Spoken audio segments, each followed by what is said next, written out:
Hello students, welcome back to my YouTube channel. My name is Sushil and today it's my second lecture on topic solution of chemistry.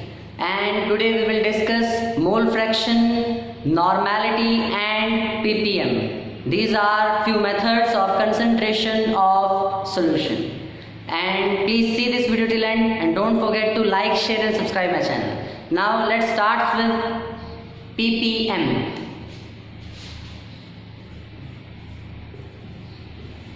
Dear students, ppm stands for parts per million.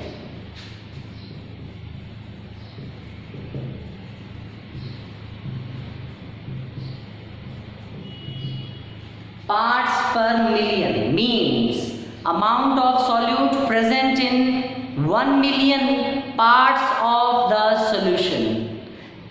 Let me elaborate in Hindi also.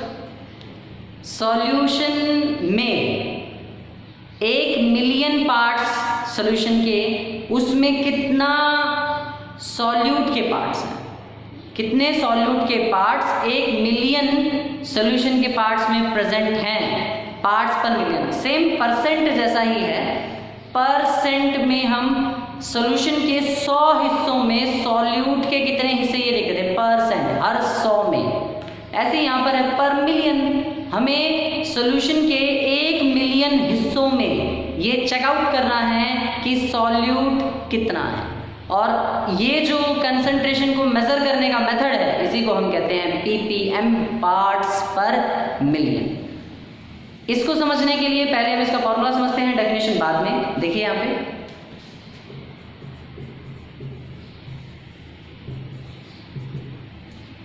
ppm of B solute के लिए हम use करते हैं solution, binary solution में.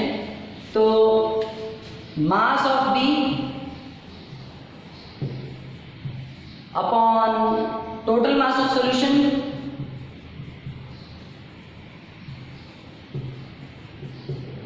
Into million 10⁻⁶. Okay, so ppm definition क्या बनी, it may B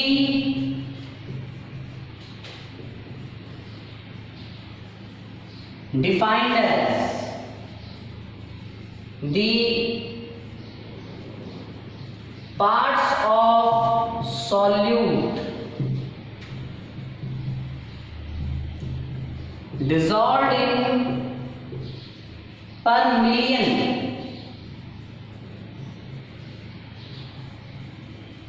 parts of the solution. Solution के 1 million parts में सॉल्यूट के कितने पार्ट्स हैं, वही ppm है. अब बात आती है कि इसको यूज कहाँ किया जाता है. वेरी डाइल्यूट सॉल्यूशंस के लिए इसे यूज किया जाता है. अब आप खुद देखिए कि मैं कह रहा हूं कि सॉल्यूशन के 1 मिलियन पार्ट्स में हमें ये चेकआउट करना है कि सॉल्यूट के कितने पार्ट्स हैं. मतलब वो सॉल्यूट जो है इतना कम है कि वो सॉल्यूशन के हर 100 हिस्सों में, हर 100 पार्ट्स में तो देखने को भी नहीं मिलता. उसके बाद चेक भी नहीं कर सकते हम उसे, फिर हम उसे हर 1000 पार्ट्स में भी चेक नहीं कर सकते, हर लाख पार्ट्स में भी चेक नहीं कर सकते. इसलिए हम कितना ले रहे हैं, मिलियन. 1 मिलियन सॉल्यूशन के पार्ट्स में सॉल्यूट कितना है. इसको मेजर करने के लिए एक छोटा सा एग्जांपल मैं आपको बताता हूँ समझने के लिए. सॉरी, एग्जांपल ये है कि हमारे एनवायरनमेंट में पोल्यूशन काजिंग गैसेस जैसे सल्फर डाइऑक्साइड के अमाउंट को मेजर करने के लिए हम ppm यूनिट का यूज करते हैं. ठीक है, this method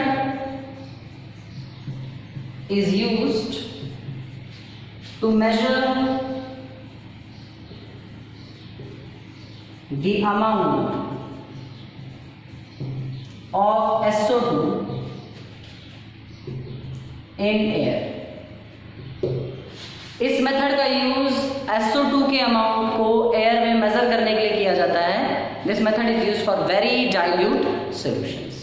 बड़ा इजी सा मेथड है. ppm, पार्ट्स पर मिलियन। अब हम करेंगे नॉर्मेलिटी। उससे पहले हम मोल फ्रैक्शन देख लेते हैं, क्योंकि नॉर्मेलिटी एक लंबा टॉपिक है, इट विल टेक टाइम।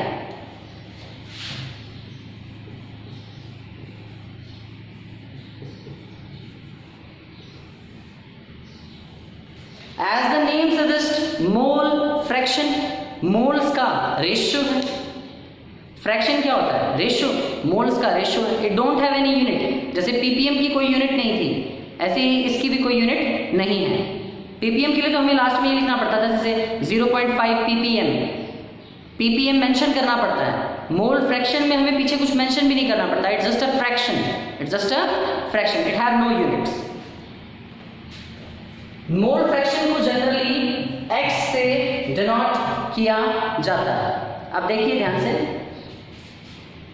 अगर मैं आपको कहूं XA बताइए, XA यानी कि A स्टैंड्स फॉर सॉल्वेंट, तो मोल फ्रैक्शन ऑफ सॉल्वेंट बताइए।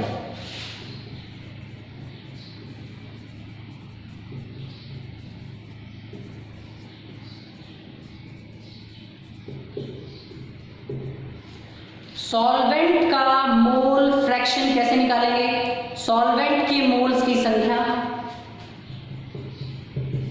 Number of moles of solvent divided by total number of moles present in the solution.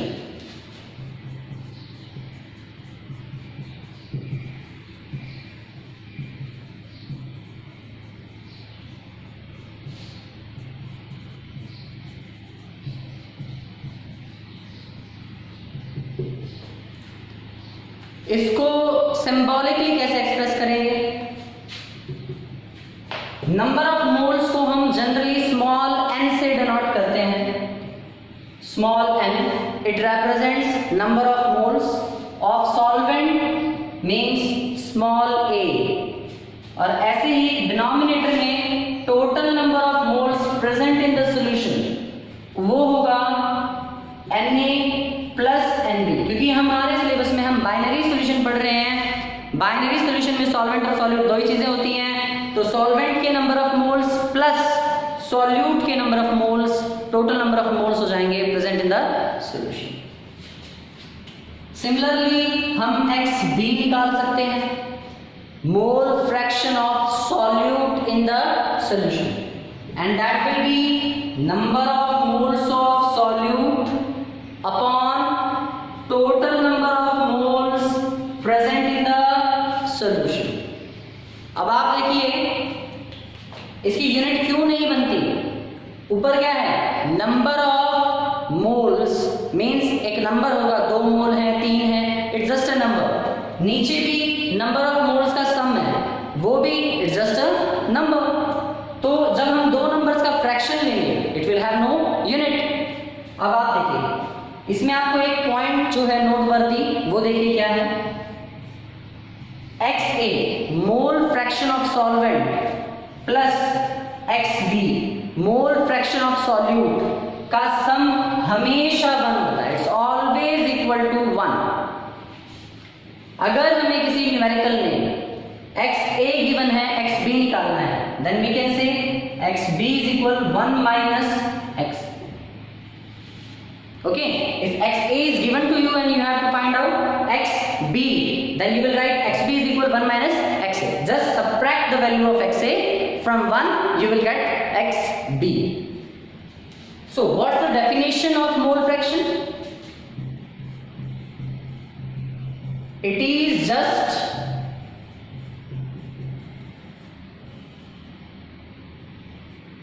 the fraction, or you can say ratio of number of moles of one component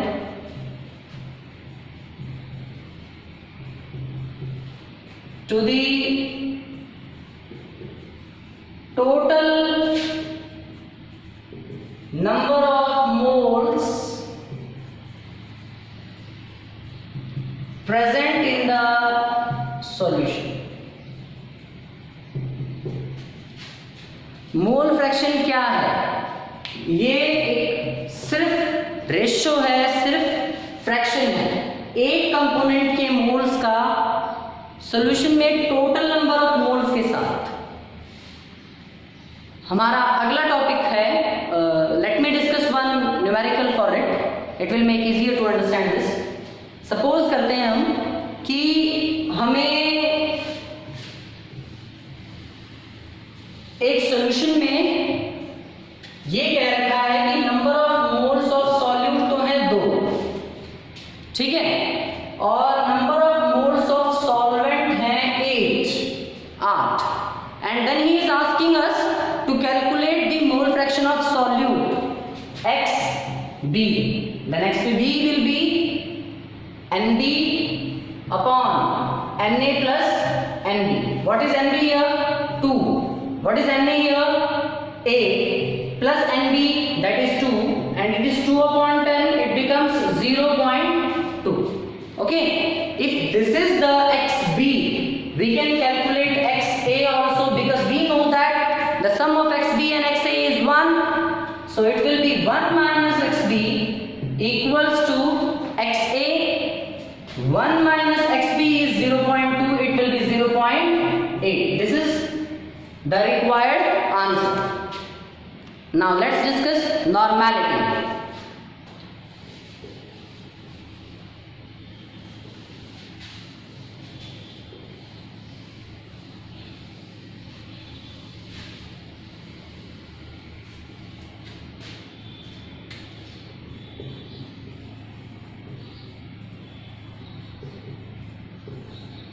normality molarity की तरह ही temperature dependent concentration measuring method है, क्योंकि इसमें भी हम volume of solution consider करते हैं। सॉरी, देखिए ध्यान से, नॉर्मैलिटी को कैपिटल N से एक्सप्रेस किया जाता है। It is represented by capital N।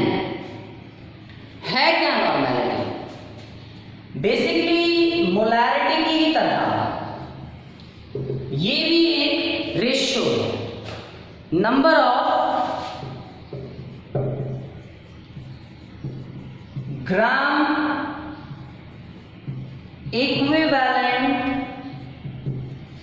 Of solute divided by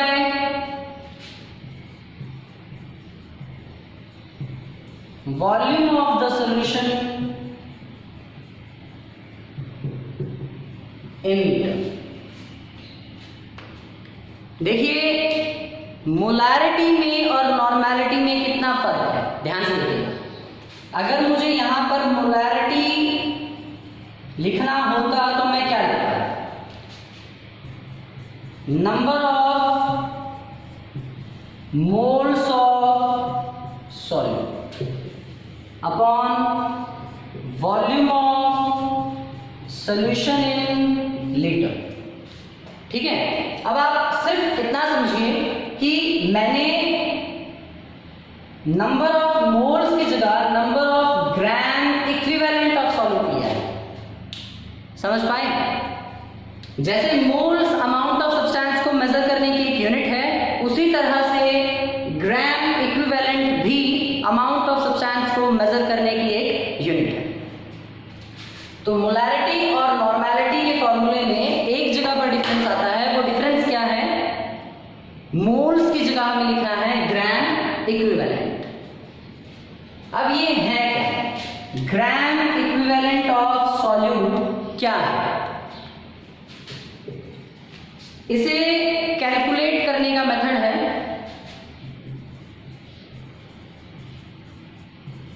mass of solute in grams. Grams में सॉल्यूट का mass upon equivalent mass of solute, ठीक है। अगर ये फॉर्मूला आपको याद नहीं होता तो इसे याद करने का एक मेथड ये है कि इसमें सबसे पहले ग्राम आ रहा है, फिर इक्विवेलेंट आ रहा है। तो सॉल्यूट का और उसका इक्विवेलेंट मास लेंगे as a denominator. Number of gram equivalent of solute निकालने के लिए हमें ग्राम्स में सॉल्यूट का मास लेना है एज न्यूमरेटर और सॉल्यूट का इक्विवेलेंट मास लेना है एज डिनोमिनेटर। और नीचे वॉल्यूम ऑफ सॉल्यूशन, और अगर ये वॉल्यूम ऑफ सॉल्यूशन लीटर में ना होके मिलीलीटर में हो तो हमें इसे लीटर में ही रखना है। For that purpose we will multiply it by 1000 at numerator. अब इसकी यूनिट क्या बनती है? नॉर्मेलिटी की यूनिट बनती है ग्राम इक्विवेलेंट पर लीटर, ग्राम इक्विवेलेंट पर लीटर। तो इसकी डेफिनेशन खुद कह रही है कि लीटर होना बहुत जरूरी है। अब आगे देखिए, नॉर्मेलिटी को डिफाइन कैसे करेंगे? It may be defined as the number of gram equivalent of solute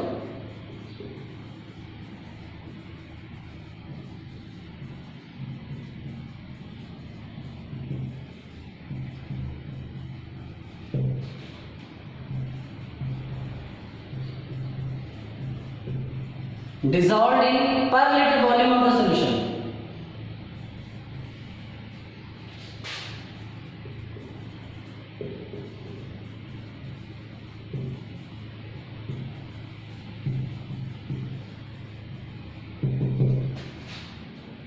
ध्यान से number of gram equivalent of solute, solute के ग्राम इक्विवेलेंट्स का नंबर पर litre volume of the solution में कितने घुले हुए हैं, ये नॉर्मेलिटी। अब हमारे पास एक और चैलेंज आ जाता है कि मास हमें स्टेटमेंट में गिवन होगा, जैसे 4.9 ग्राम H2SO4, तो H2SO4 का 4.9 ग्राम दिया है, तो मास तो हमें गिवन होगा। इक्विवेलेंट मास ऑफ सॉल्यूट हम कहाँ से निकालेंगे? वॉल्यूम ऑफ सॉल्यूशन भी हमारे पास मिल जाएगा। इक्विवेलेंट मास ऑफ सॉल्यूट को निकालने के लिए हमें अब मेथड्स चाहिए, वो देखिए कौन से।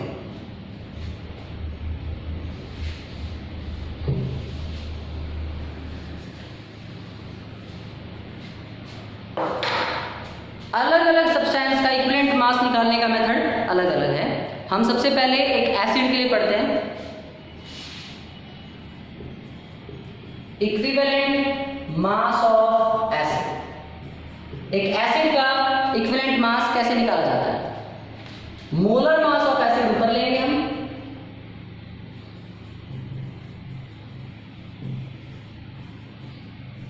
और नीचे उस एसिड की बेसिसिटी लेते हैं। अब ये बेसिसिटी क्या है? बेसिकली बेसिसिटी का मतलब एक एसिड कितने H पॉजिटिव आयंस दे सकता है, number of H positive ions that an acid can give. It's also called N factor of acid. दोबारा सुनिए, एक एसिड का इक्विवेलेंट मास निकालने के लिए मेथड है molar mass of acid divided by basicity. Basicity, एक एसिड के लिए बेसिसिटी क्या है? वो जितने H पॉजिटिव आयन दे सकता है, और एसिड की बेसिसिटी को उसका N फैक्टर भी कहा जाता है। और देखिए इसका एग्जांपल देखते हैं।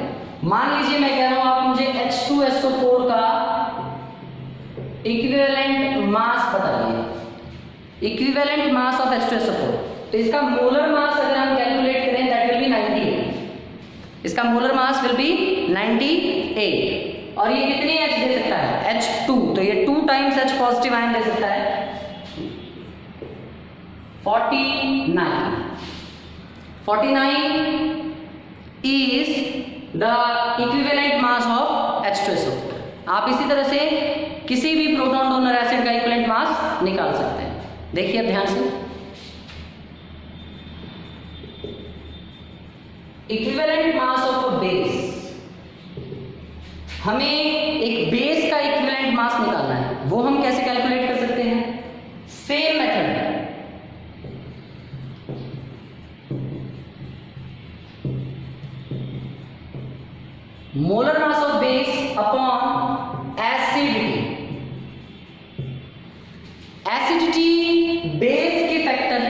में क्या कहलाएगी?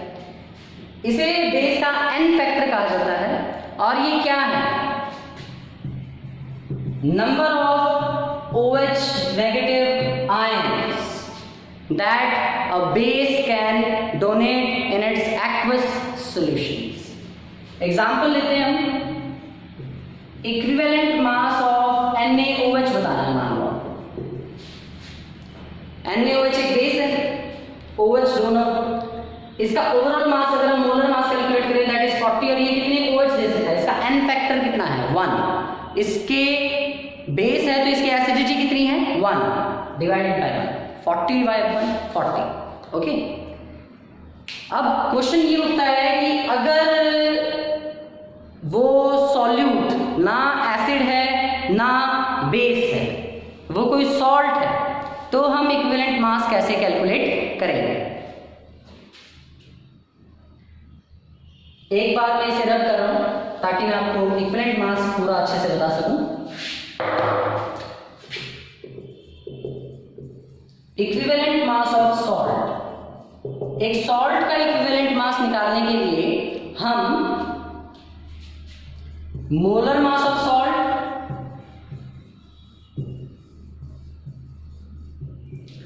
Divided by magnitude of positive charge on cation, और you can say magnitude of charge on cation ले सकते हैं।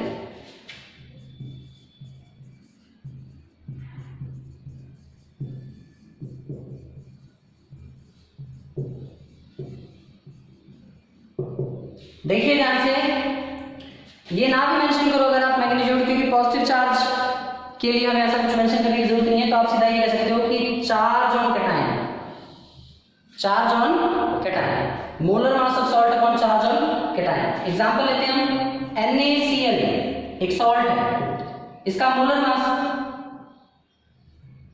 23 मास है सोडियम का, 35.5 के अप्रॉक्स क्लोरीन का मास होता है, और यहाँ जो कैटायन है उस पर चार्ज है 1 unipositive, so let's take 1 as denominator, it will become 58.5. okay, so this is the equivalent mass of NaCl. next question is कि अगर कोई आयन हो तो उसका इक्विवेलेंट मास कैसे निकालेंगे?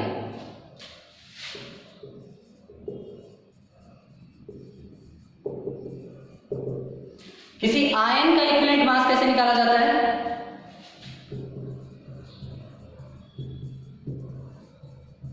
फॉर्मूला मास ऑफ आयन, फॉर्मूले के अकॉर्डिंग उस आयन का मास कैलकुलेट कर ले, जैसे आप मॉलिक्यूलर मास कैलकुलेट करते हैं उसी तरह से, बस आयन के केस में उस मॉलिक्यूलर मास को मॉलिक्यूलर ना बोल के फॉर्मूला मास बोला जाता है, क्योंकि आयन है वो, मॉलिक्यूल नहीं। देखिए अब यहां से, formula mass of ion upon magnitude of charge, ion पर जो चार्ज है उसकी मैग्नीट्यूड से उसे डिवाइड कर देंगे। एग्जांपल लेते हैं हम, मान लीजिए मैं आपको कह रहा हूं equivalent mass of CH3COO negative acetate ion है, ये एसीटेट आयन, इसका हमें इक्विवेलेंट मास निकालना है। तो फॉर्मूला मास क्या बनेगा इसका? हमारे पास 2 कार्बन है, एक कार्बन का 12 होता है, तो 2 कार्बन का कितना होगा? सॉरी हाँ 24, 2 कार्बन का 24। उसके बाद हमारे पास 3 हाइड्रोजन है, इट विल बी 3। उसके बाद हमारे पास 2 ऑक्सीजन है, एक ऑक्सीजन का 16, तो 2 का 32, and we will divide it by magnitude of charge on ion. What is the charge on ion here? -1, its magnitude will be 1। okay, this will give you equivalent mass of acetate ion. now the next question is, अगर हमें equivalent mass निकालना हो किसी agent का, oxidising या reducing agent,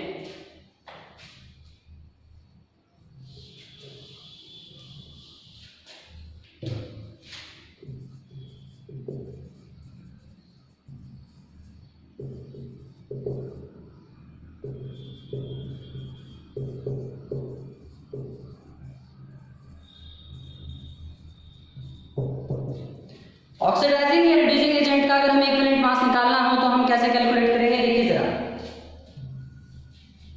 formula mass of agent, agent का formula के according मास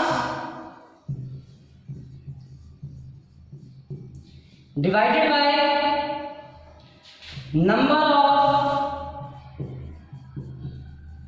electrons lost और गेन्ड बाय द एजेंट। उस एजेंट का फॉर्मूला के अकॉर्डिंग मास डिवाइड में उस एजेंट ने ऑक्सीडेशन या रिडक्शन करते वक्त कितने इलेक्ट्रॉन्स का गेन या लॉस किया है, तो नंबर ऑफ इलेक्ट्रॉन्स को डिवाइड कर देंगे तो हमारे पास इक्विवेलेंट मास आ जाएगा। और अगर हमने इक्विवेलेंट मास पुट कर दिया तो हमारी नॉर्मेलिटी सॉल्व हो जाएगी। अब मैं आपको कुछ रिलेशनशिप्स बताना चाहूंगा नॉर्मेलिटी के बाकी कंसंट्रेशन मेथड्स के साथ। सबसे पहला, अगर हमें नॉर्मेलिटी निकालनी है और हमने मोलैरिटी निकाल रखी है, ऑलरेडी हमें पता है मोलैरिटी क्या है, तो हमें मल्टीप्लाई करना है मोलैरिटी को एसिडिटी या बेसिसिटी से। बेस के केस में एसिडिटी और एसिड के केस में बेसिसिटी से मोलैरिटी को मल्टीप्लाई कर दें तो नॉर्मेलिटी आ जाती है। ठीक है, क्लियर है। और नॉर्मेलिटी कैलकुलेट करने का एक मेथड ये भी है कि हम स्ट्रेंथ को डिवाइड कर दें।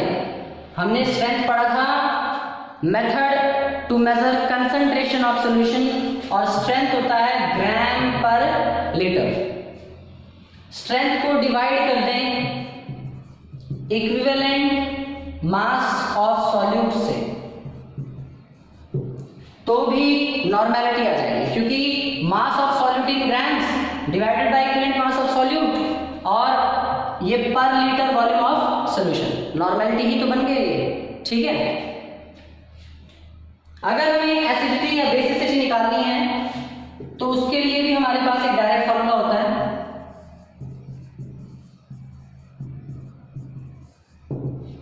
Molar mass upon equivalent mass. कई बार आपको इक्विवेलेंट मास भी गिवन है, आपके पास मोलर मास है, तो आप एसिडिटी या बेसिसिटी निकालने के लिए ये फॉर्मूला भी यूज कर सकते हैं। अब देखिए ध्यान से,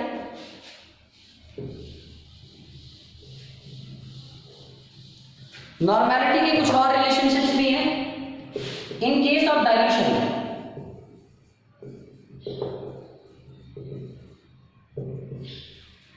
मेरे पास सपोज कीजिए एक सॉल्यूशन है जिसकी नॉर्मेलिटी N1 है और उसका वॉल्यूम V1 है। मैंने उस सॉल्यूशन को डाइल्यूट कर दिया, उसमें वाटर मिला दिया या सॉल्यूट की कंसंट्रेशन कम कर दी किसी तरह से, तो उसका वॉल्यूम चेंज हो गया।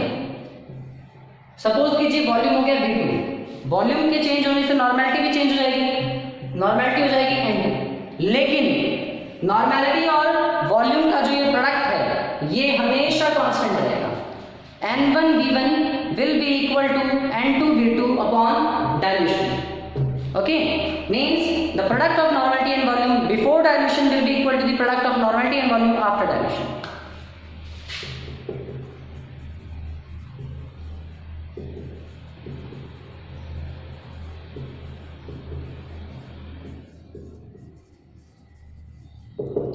अगर हम दो सॉल्यूशंस को मिक्स करते हैं तो उस केस में किस तरह से नॉर्मेलिटी बिहेव करती है। सपोज कीजिए हमारे पास एक सॉल्यूशन है जिसकी नॉर्मेलिटी N1 है और उसका वॉल्यूम V1 है। उसे मैंने एक और सॉल्यूशन में मिक्स कर दिया है जिसकी नॉर्मेलिटी N2 और उसका वॉल्यूम V2। ठीक है, इससे एक थर्ड सॉल्यूशन बनेगा जिसकी नॉर्मेलिटी N3 होगी अपॉन मिक्सिंग। एक नया सॉल्यूशन बना जिसकी नॉर्मेलिटी N3 होगी, लेकिन उसका जो वॉल्यूम होगा वो इन दोनों के इंडिविजुअल वॉल्यूम्स का सम होगा V1 प्लस V2, जिसे हम V3 भी कह सकते हैं। सो N1 V1 plus N2 V2 will be equal to N3 V3 and V3 will be V1 plus V2। Same हम मोलारिटी के लिए भी स्टडी कर चुके हैं। M1V1 will be equal to M2V2 and M1V1 plus M2V2 will be equal to M3V1 plus V2। हमारे ये concentration methods खत्म होते हैं यहाँ पर। हम अगले लेक्चर में कंसंट्रेशन मेथड्स को समझने के लिए न्यूमेरिकल प्रैक्टिस करेंगे। Thank you class, thank you very much for giving your time.